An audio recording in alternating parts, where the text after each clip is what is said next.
আমরা সমালোচনার বিরুদ্ধে নন, সমালোচনাই শুদ্ধ করতে পারে। সমালোচনা আমরাও চাই, that should be constructive criticism, সেটা গঠনমূলক সমালোচনা হওয়া প্রয়োজন। তবে আপনাদেরকে আমি এত উপদেশ দিয়ে কোনো লাভ নেই, কারণ আপনারা হচ্ছেন রিপোর্টার্স।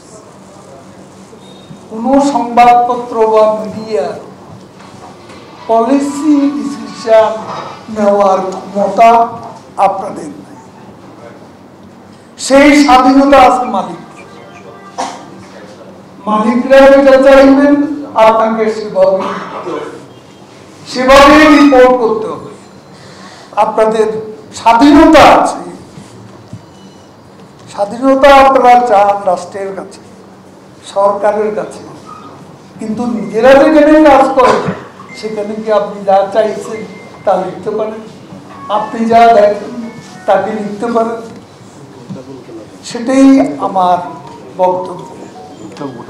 একটা কথা শুধু বলবো, সাংবাদিকতার নামে, সাংবাদিকের নামে লেখা নেই, পড়া নেই, সাংবাদিকতা বুঝে না, ধারে কাছেও নেই, এমন অনেকে এগুলোকে অবসরে গিয়ে দেখি সরকারি অফিসে বসে থাকে।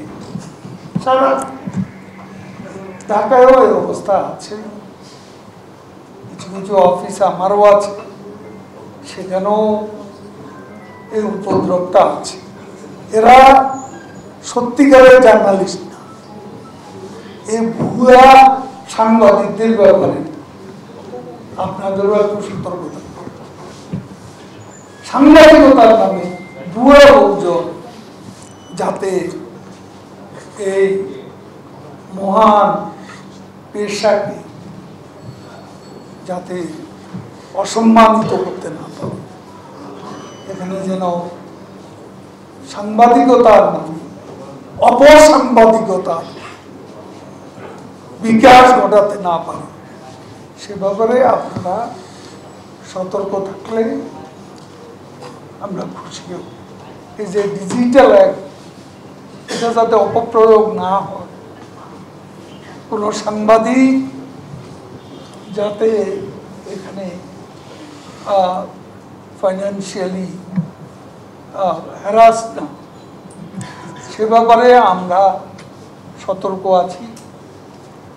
এবং আমি এখনো বলছি যে আমরা এই ব্যাপারে সতর্ক থাকবো, কোনো নিরীহ সাংবাদিক যাতে হ্যারাসমেন্টের শিকার